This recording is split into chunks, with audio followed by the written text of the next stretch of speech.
You know.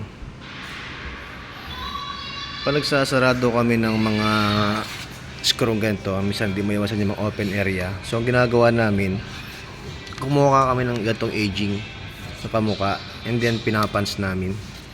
Yan. Tapos ito, nilagyan namin to ng stick wheel. So una ibabaon muna namin ng konti. Yan. Yan. Tapos pag bumaon na siya na doon, match na siya yung ano, ito yung ginagawa namin ganito. Yan. Yan. And then ito, papans namin, puncher, yun. Yan. So ito nyan, lagyan namin doon. Pero before doon, lalagyan mo na ng stick wheel. Yan. May stick wheel. Yan. So ang stick wheel is yan. Ito nalagay namin stick wheel. Stick wheel to stick wheel. Ganun. Yan, no.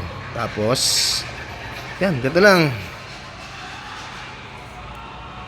Yan. So, o di ba? Transparent mo, no? Rubber mallet, no? Kaya nga naman namin. So, yun. Wala na yung screw. Magic. Yun lang.